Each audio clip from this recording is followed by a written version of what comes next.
buenas tardes. Reciban un saludo cordial de parte de todo el equipo de producción del Departamento de Comunicaciones del Colegio de Enfermeras de Costa Rica. Les agradecemos muchísimo por estarnos acompañando durante esta nueva entrega del programa Hablemos de Enfermería por medio de nuestras distintas redes sociales. Como es de costumbre, hoy viernes habilitamos nuestro espacio para analizar un tema bastante relevante en la disciplina de enfermería y en esta ocasión para el ámbito perioperatorio o quirúrgico. Como bien sabemos, el proceso perioperatorio consta de 3 etapas fundamentales: el preoperatorio, el transoperatorio y el postoperatorio.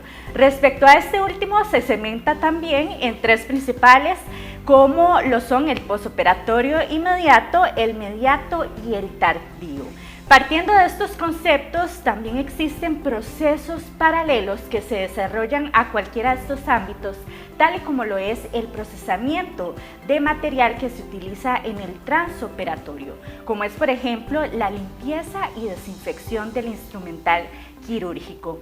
Recordemos que la desinfección y esterilización son elementos vitales de la atención sanitaria debido a que los pacientes entran en contacto con estos instrumentos quirúrgicos todo el tiempo. Así que para garantizar su seguridad es que se debe utilizar el equipo de forma segura, lo que incluye mantenerlos limpios y esterilizados. Para ello es necesario una limpieza a fondo y eficaz de los equipos e instrumentales junto con los productos desinfectantes ideales. De esta manera, ¿qué se logra? Pues evitar la posible propagación de alguna enfermedad o bacteria. Sin embargo, esta práctica no solo se centraliza en servicios hospitalarios, sino también que se extiende a centros estéticos, podológicos o cualquier lugar donde se practique un procedimiento quirúrgico. Y justamente dado la relevancia de este tópico, hoy contamos con 2 invitados de lujo y expertos en darnos sus puntos de vista desde el ámbito de enfermería, así como también desde la parte comercial. Ellos son primeramente la doctora Priscila Vargas Páez, miembro de la Comisión Permanente Perioperatoria de nuestro colegio, y desde Brasil hoy contamos con el señor Rodrigo Freitas, quien es el jefe de ventas internacionales y marketing de Latinoamérica de la casa comercial Ruhoff, empresa líder a nivel mundial de productos para el cuidado y la limpieza de instrumentos quirúrgicos y endoscópicos. Doctora Priscila Vargas, bueno, comenzamos esta parte introductoria del tema con usted, agradeciéndole por supuesto siempre la colaboración y bienvenida a este espacio de Hablemos de Enfermería. ¿Cómo está? Muchas gracias por recibirme nuevamente, siempre es un placer venir a hablar con ustedes un ratito de estos temas tan importantes, ¿verdad?, en el contexto hospitalario de nuestro país. Así es, un tema que tiene mucho de qué hablar y casi no se conoce por parte de la población. Entonces queremos, junto con la Comisión Permanente, pues estudiar un poco hoy este tema en estos próximos 30 minutos. Así que para empezar, bueno, primero comentemos dónde se procesa todo este instrumental quirúrgico que se utiliza solamente que no solo se utiliza, mejor dicho, en procedimientos quirúrgicos, sino también en salones o en cirugías propiamente. Claro. Bueno, usualmente todo lo que tiene que ver con instrumental quirúrgico, ¿verdad?, o inclusive con todo lo que es equipo asistencial o instrumental asistencial, como tienen que ser, digamos, las palanganas, los bidés, de muchos procesos que se realizan en hospitalización, no solo en el ámbito quirúrgico, van a una unidad centralizada en los hospitales que es de vital importancia, que se conoce como la Central de Procesamiento Estéril. A contexto nacional, muchas veces las vamos a conocer como centros de equipos, selles, ¿verdad? Y también a veces muy mal llamadas arsenales quirúrgicos, ¿verdad? Realmente son las centrales de procesamiento estéril, que son unidades que se encargan de todo el proceso, desde la recepción del equipo hasta que el instrumental que se va a utilizar esté estéril y cumpla con una serie de estándares para ser utilizado ya directamente en la atención de las personas usuarias. En este caso, pues a nivel país, ¿está definido este espacio en todos estos lugares donde se practican procedimientos quirúrgicos, sí, o no tanto? No, definitivamente está definida, digamos, a nivel hospitalario, ¿verdad? Es básicamente, se le podría conocer hasta como el corazón del hospital. Realmente de esta unidad depende que todo lo que tiene que ver con instrumental, equipos, lleguen de una manera óptima a todos los servicios, ¿verdad? Ya sea, como les dije, tanto quirúrgico como servicios de atención hospitalaria, en las condiciones óptimas para ser utilizados.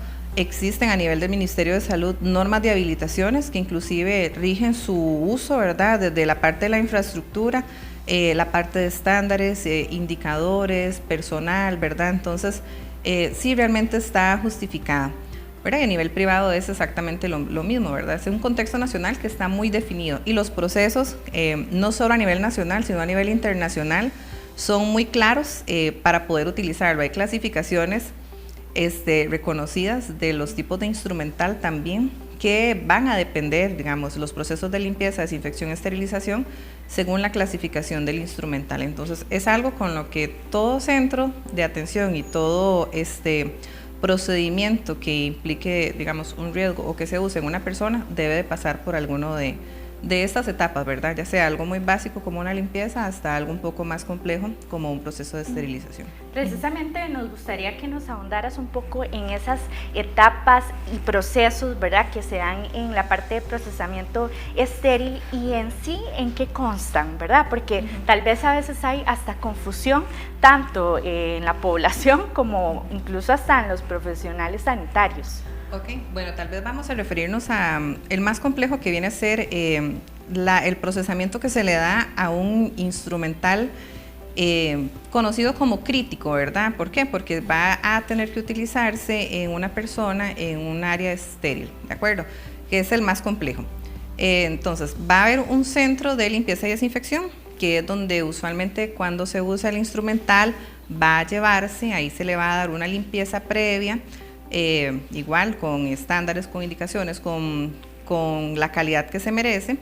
Se va a desinfectar previamente, posteriormente va a pasar a una parte de empaque, en donde igual se hace un armado de canastas quirúrgicas, usualmente se conocen así, que es una serie de pinzas o instrumental que se va a utilizar directamente en la cirugía, en donde igual se revisa nuevamente el instrumental que ya ha tenido una limpieza previa, se va a acomodar, se le va a dar una envoltura de acuerdo a el método de esterilización que se le vaya a dar, ¿verdad? Entonces ahí también son una serie de procesos delicados, se le van a poner indicadores que van a marcar que pasó por un proceso, por ejemplo, de esterilización químicos, o biológicos, que también viene como a hacer un poco de control. Todo eso se hace primero en esta parte. Posteriormente está la parte del autoclavado, ¿verdad? Según el agente de esterilización con el que se quiera utilizar. Y finalmente va a llegar a una parte de almacenado, ya cuando ha pasado por todo lo que es el autoclave, hasta almacenarse en un lugar que igual va a tener que cumplir con otras características para garantizar que se mantenga estéril durante un tiempo. ¿Qué tiempo? El que el empaque nos diga, según el agente esterilizador que se utilizó. Y básicamente en eso consiste las centrales de procesamiento estéril, ¿verdad? Son una serie de procesos articulados, porque con la falla de uno hay un compromiso del otro. Entonces, básicamente es así. Bueno, sabemos que una vez que se cumple esta fase, pues viene otra, que es donde pueden participar pues algunas personas que están utilizando este instrumental y que a su vez brinda atención en un salón, en una sala de emergencias, en una sala de partos. Así que, en síntesis, ¿en qué momento puede proceder esa participación de estas personas? ¿En qué fase? Ok, realmente, más que una fase en el periodo preoperatorio, cuando nosotros vemos una programación o cuando nosotros planificamos el ir a realizar una curación o dar un servicio a una persona, planificamos qué instrumental o qué equipo es el que yo voy a necesitar, ¿verdad?, para ir a solicitarlo. Entonces, realmente la persona externa de las centrales de procesamiento no participan dentro de procesar el equipo como tal, pero sí cumplen una función muy importante, que es el transporte y la manipulación que se le da a este equipo que ha pasado por un proceso. ¿Por qué? Porque si yo vengo y tomo un instrumental que está estéril y lo pongo sobre una mesa que está recién limpia, no está seca, está sucia, ya voy a empezar a comprometer ese instrumental que pasó por todo este proceso tan delicado, ¿verdad? Y que cumplió una serie de estándares y de indicadores que se llevaron dentro de la central de procesamiento. Entonces, realmente la participación de quien solicita, ¿verdad?, tanto como de quien despacha, es en la manipulación y en el traslado y el buen uso que se le dé ya específicamente en el quirófano o en el servicio de hospitalización en el que esté, o en la consulta externa o a donde se lleve, y el almacenaje que se le da, ¿verdad?, dentro de las vitrinas. Actualmente, bueno, usted como profesional de enfermería que se desarrolla en todo este ámbito quirúrgico, ¿reciben constantemente actualizaciones sobre lo que es el manejo de este instrumental quirúrgico? Bueno, creo que es algo que se podría mejorar mucho a nivel nacional. Sí creo que hemos crecido mucho, siento que hay mucho compromiso por quienes lideran las centrales de procesamiento estéril en capacitarse constantemente. Sin embargo, creo que es una búsqueda más personal que algo que se haga como ya masivamente. De hecho, muchas personas acá en el país van a congresos internacionales en la temática como tal, existen, se manejan, y queremos inclusive desde la comisión pues hacer y plantear uno. Entonces, próximamente pueden que tengan noticias al respecto, ¿verdad? Pero sí es importante, básicamente siempre viene como de una iniciativa personal, ¿verdad? Y de la ayuda que nosotros podemos recibir, pues muchas veces de las casas comerciales que son las que participan muchas veces en la adquisición de los productos o eventualmente en el personal técnico que nos suministra la empresa del autoclave que tenga la institución, ¿verdad? Pero sí creo que es algo que se debe mejorar, la constante capacitación. Ahora, a nivel de personal, sí, la enfermera o el profesional de enfermería que está en las centrales de procesamiento estéril es fundamental para todo lo que son los colaboradores. ¿Por qué? Porque es quien tiene el conocimiento teórico de todo el funcionamiento, del por qué, ¿verdad? Hay que seguir un flujo de por qué tengo que mantener un área que va a ser más, tal vez con mayor carga de contaminación que otra, ¿verdad? Desde la vida de almacenaje, en sí de todo.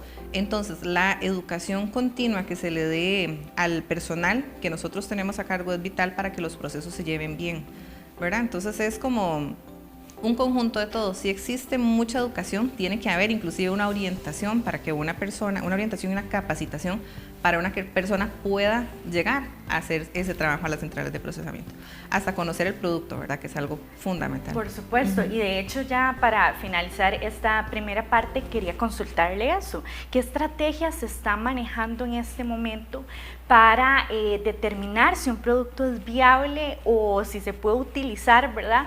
De manera segura, sobre todo. ¿Existe algún programa o alguna estrategia que se maneja internamente en los centros de esterilización? Claro, existen muchos controles de calidad, ¿verdad? Y como le decía, los controles que uno lleve de los indicadores que se le ponen a los productos como tal. Siento que es algo también se debe mejorar, ¿verdad? Todo existe y tal vez el invitado que viene nos puede extender un poco más al respecto. Pero a nivel hospitalario todo tiene que ser siempre controlado, medido, es algo fundamental porque eso es lo que va a justificar que un producto me dé a mí, pues, o le puedo dar yo un buen uso al producto, ¿verdad? Y si eventualmente este producto tiene un resultado que no es el más favorable, pueda yo hacer un cambio. Entonces sí se llevan estándares, se llevan indicadores, se llevan controles, ¿verdad? Tanto de tecnología que nos dan ahora las autoclaves y otras máquinas que se utilizan, como los que nosotros llevamos pues a mano los registros, ¿verdad? Siempre los registros son vitales para todos estos procesos, principalmente y específicamente cuando se habla de instrumental que va a ir a utilizarse directamente en la atención de una persona. Bueno, doctora Priscila, le agradecemos mucho por ponernos en contexto y sobre todo por englobar todos estos conceptos que, como bien lo indica usted, nos va a ayudar ahora sí a poner o a entender la parte práctica que vamos a ver ahora con nuestro siguiente invitado. Y bueno, nosotros mientras tanto vamos a ir a hacer una pausa informativa y ya regresamos con el análisis de este tema que les traemos en esta tarde de viernes aquí en Hablemos de Enfermería. Renovamos nuestra imagen. Con el nuevo diseño de la licencia profesional, el Colegio de Enfermeras de Costa Rica garantiza mayores estándares de calidad y seguridad para una acreditación confiable. Recuerde que si porta la licencia con el diseño anterior, podrá seguir utilizándola siempre y cuando ésta no se encuentre vencida.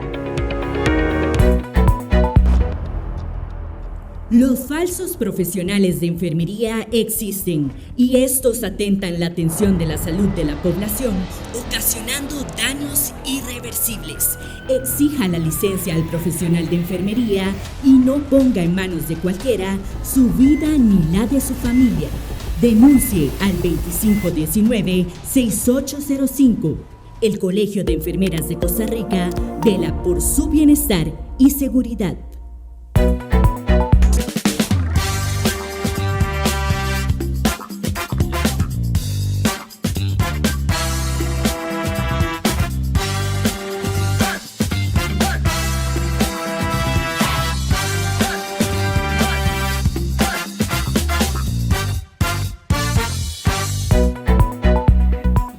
Y regresamos con más de nuestro programa Hablemos de Enfermería, esta tarde hablando sobre la limpieza y desinfección del instrumental quirúrgico. En nuestro primer bloque ahondamos más sobre cómo funciona una central de procesamiento estéril y el rol en sí que suple enfermería en este servicio. Sin embargo, como les adelantamos, tenemos un invitado especial que hoy nos visita desde Brasil. Él es el señor Rodrigo Freitas, jefe de ventas internacionales y marketing de la TAM de la Casa Comercial Rujov, a quien le quiero dar la cordial bienvenida no solo a este programa, sino a nuestro país, y muchas gracias por venir a contrarrestar un poco esta información que vimos ya en la primera parte de nuestro programa. Don Rodrigo, buenas tardes.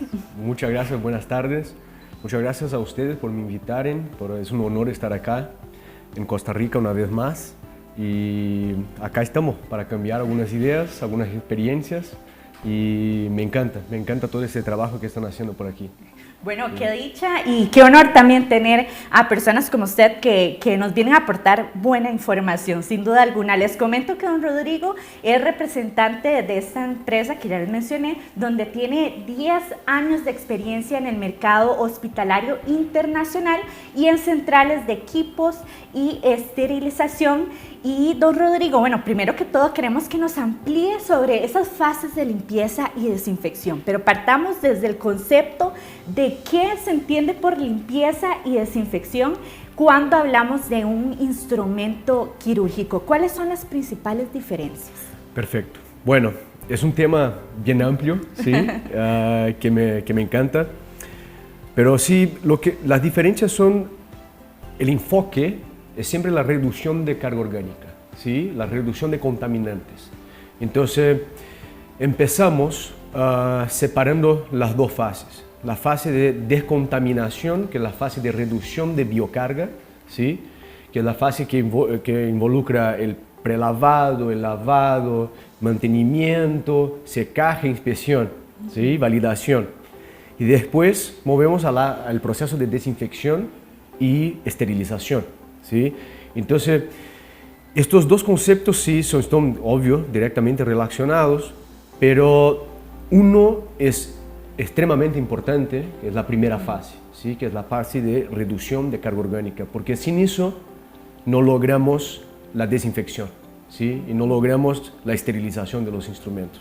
Entonces, estuvimos hablando ahí antes del cambio de enfoque, ¿sí?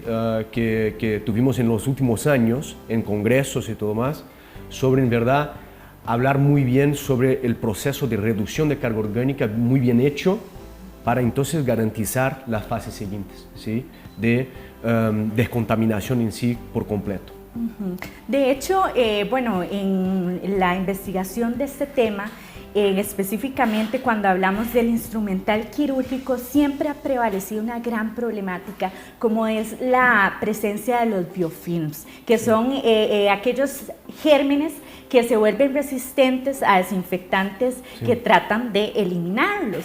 En este caso, coméntenos cómo afecta esa presencia de los biocargas o biofilms al instrumental quirúrgico y cómo se lidia con esta problemática desde proveedores como ustedes, por ejemplo. Perfecto. Bueno, hoy conocemos bastante sobre biopelícula y biofilm, que es tal vez el mayor problema que encontramos adentro de nuestras centrales, de nuestros hospitales, ¿sí? Porque sabemos que el biofilm es un conjunto de bacterias, ¿sí? que se forma una colonia y se protegen por una camada polisacarídica, ¿sí? Y esta camada es dificilísima de romper. Simplemente todos los estudios que se presentan y los estudios muy bien hechos también traen malas noticias para nosotros, ¿sí? Sí, indudablemente. De que es muy difícil remover la camada polisacarídica del biofilm. No se remueve con desinfectantes, no se remueve por detergentes regulares.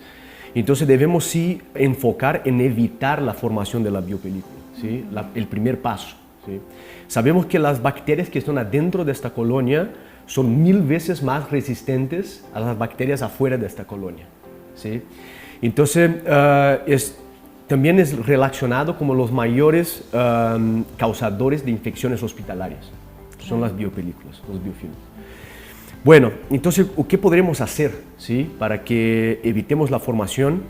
Y las malas noticias que tenemos es que cada producto, digamos que intentamos remover la biopelícula, reage diferente con cada cepa, ¿sí? De biopelícula. Entonces, por eso es muy complicado este tema, y ahí debemos enfocar en el inicio del proceso de limpieza, el inicio del proceso de lavado, que es exactamente el prelavado, ¿sí?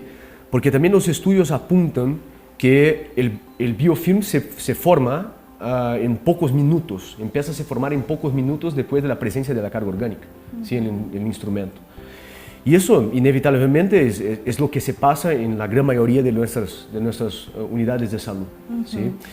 Ahora, hablemos de esa importancia que tiene este tratamiento instrumental, como usted lo menciona, desde los quirófanos y muy particularmente desde la fase de pretratamiento. ¿Cómo se puede lograr concientizar al instrumentador quirúrgico para que lo aplique de la mejor manera, ¿verdad? Y evitar, como dice usted, estos accidentes o malas praxis en algún procedimiento quirúrgico en este caso. Perfecto. Bueno, las guías también ya tienen muchos estudios sobre eso, entonces las guías ya están apuntando y recomendando de que se haga una limpieza previa inmediatamente después del procedimiento, ¿sí?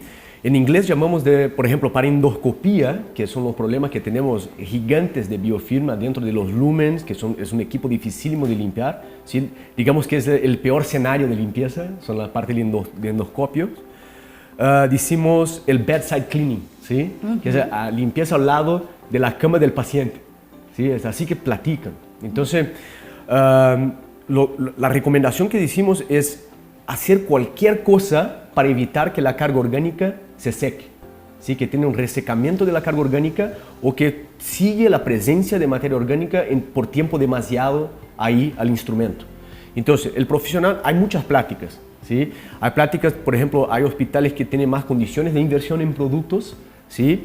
Entonces ya tenemos productos listos para uso, ¿sí? Que llamamos, bueno, nuestra línea ahí también tiene estos productos, inventamos esos productos, que son que tú aplicas el detergente enzimático listo para uso arriba del instrumento y ya vas degradando la carga orgánica ahí. Y también ya vas humectando la carga orgánica. Claro. Porque también sabemos que cuando llega la carga orgánica seca a la central de esterilización es mucho más difícil de limpiar, ¿sí? Entonces hay esta plática de poner un producto listo ahí para humectar y degradar la carga orgánica, o también, si no tienes esta condición, por lo menos una cuba con un detergente diluido, ¿sí? También que te vas poniendo los instrumentos para después transportar, ¿sí? Y esto se pasa con el tiempo de transporte, ¿sí? Entonces tú puedes tener así horas con el instrumento parado, ¿sí? Sabemos que también la carga orgánica causa otro problema en los instrumentos, que es la propia corrosión, ¿sí? La sangre, así como otros tipos de productos que utilizamos en cirugías, pueden empezar un proceso de corrosión a los instrumentos. Y esto todo se tarda a llegar a la central para que tenga el tratamiento ideal. Entonces tenemos esas dos pláticas, productos listos para uso y también lo que se puede hacer si tú no tienes esos productos listos para uso. Claro que sí. Bueno, y eso es parte de los avances tecnológicos también que nos permite ahora tener, ¿verdad? Y te comento que al menos en Costa Rica, por ejemplo, cambiando un poquito de tema, sí, existe una nueva ley de contratación administrativa que solicita a los proveedores de salud, bueno, a los proveedores de los establecimientos de salud, esa exigencia de que no dañen el medio ambiente a través de esos químicos o productos que se utilizan constantemente, tomando en cuenta, como te digo, el avance tecnológico y también la manera en cómo se promueve, mejor dicho, la sostenibilidad. Sí. En estos hospitales. ¿Qué medidas utilizan ustedes o toman ustedes para que estos productos sean cada vez más biodegradables o reprocesados en vez de ser desechados? En este caso, don Rodrigo. Perfecto. Ese es un tema muy interesante y le felicito al gobierno de Costa Rica por tener esta ley implantada acá. Están avanzados sobre eso. Y es un tema que para nosotros de Ruhoff siempre nos tocó muy importantes. Entonces siempre hace 20 años que fuimos los primeros, la primera industria a probar que nuestros productos son biodegradables. Desde cuando nadie hablaba sobre eso, ¿sí? Entonces estos certificados de biodegradabilidad son muy importantes para que, bueno, acá como ley, pero antes también con un cliente, para probar al cliente que sí el producto es seguro para uso, ¿sí? Porque sabemos que muchos productos causan daños permanentes a los medios acuáticos, al medio ambiente, por ejemplo, cuando desechados ahí después del uso, ¿sí? Entonces, esa es la garantía de que el fabricante del producto químico va a utilizar componentes como surfactantes, como enzimas, que son amigables al medio ambiente. No solamente eso, yo creo que otro tema que es muy importante también como tema de leyes también futuras, no solamente el gobierno de Costa Rica, pero también para cualquier otro gobierno, es la selección de productos que también no solamente están seguros para el medio ambiente, pero también seguros a nosotros. No toxicidad a las personas que les usan producto, ¿sí?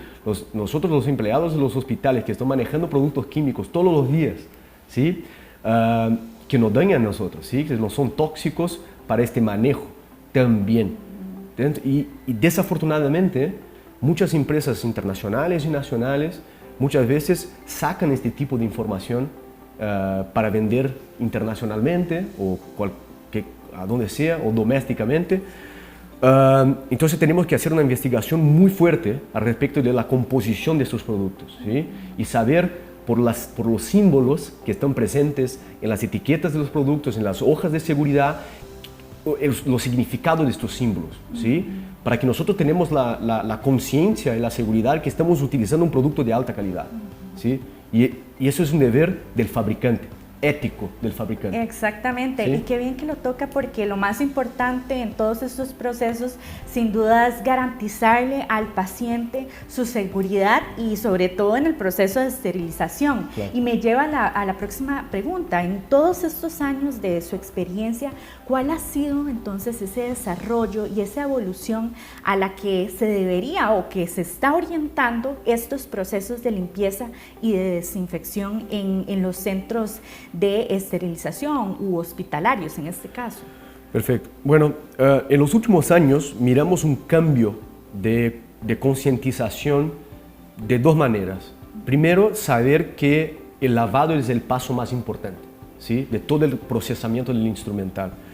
Segundo, la combinación de guías internacionales a donde tiene criterios objetivos de selección de un agente de limpieza ideal, ¿sí?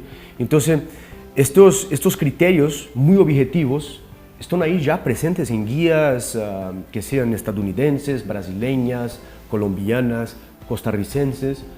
Y esos combinados de información, este cambio de información tenemos que hacer cada vez más entre nosotros. Y el desarrollo tecnológico de los productos también avanzan para cumplir estas guías, ¿sí? Entonces cada vez más tenemos que exigir de los proveedores, de la industria, que cumplan estas guías, que son conceptos muy defensables, ¿sí? No estamos inventando, por ejemplo, que biodegradabilidad es una invención que... No, sí es muy importante, ¿sí? La no toxicidad sí es muy importante, la compatibilidad de materiales también, digamos. Tenemos que formular productos que no dañen los instrumentos, claro. Entonces, por ejemplo, especialmente para compras públicas, vas a comprar un producto corrosivo que vas a dañar todos los instrumentos, el nivel de inversión que el hospital está haciendo para reponer el arsenal del hospital de los pagadores de impuestos, ¿sí? Entonces, toda esta protección de seguir este desarrollo de guías y desarrollo tecnológico caminan juntos.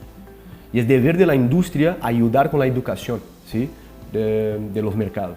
Completamente, tiene que ir en una misma línea, agarrados de la mano, como decimos popularmente, porque yo creo que esto todo se da a través de una buena comunicación y una buena capacitación, tanto de parte de los profesionales, en este caso como lo son los enfermeros, como de los proveedores en este caso.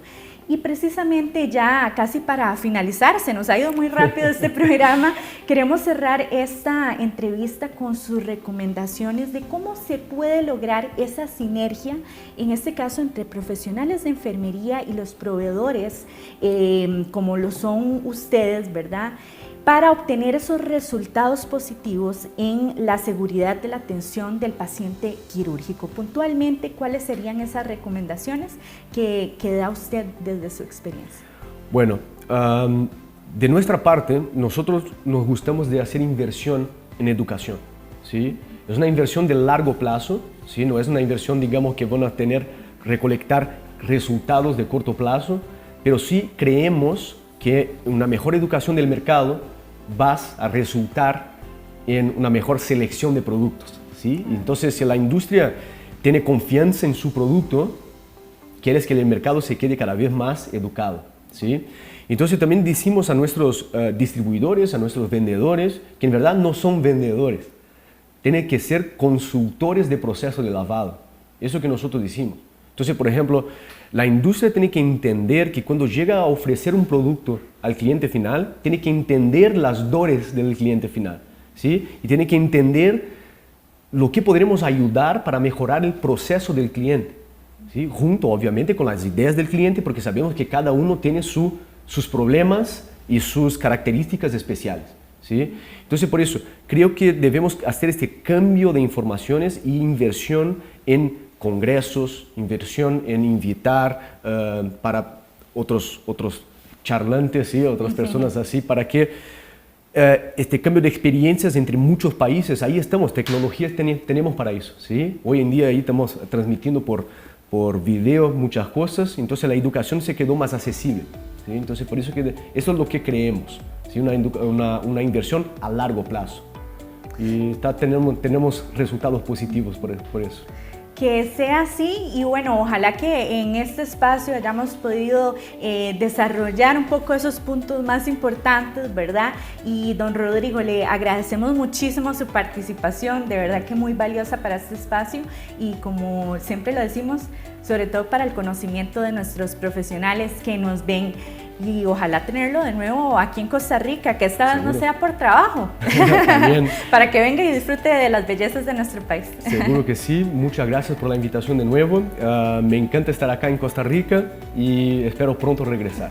Que así sea, las puertas abiertas y también un agradecimiento muy especial a la Casa Comercial 3DM que hizo posible el enlace para esta entrevista y por supuesto a la Comisión Permanente de Enfermería Perioperatoria que por cierto, si ustedes tienen más dudas al respecto de lo que hace esta comisión o por ejemplo de los temas que siempre les traemos a desarrollar a través de Hablemos de Enfermería, por ejemplo, usted puede contactarse a jsanchez@enfermería.cr y en el caso de la unidad de comunicación a unidaddecomunicacion@enfermería.cr. De nuestra parte, este ha sido todo el contenido que les hemos preparado para el programa de hoy.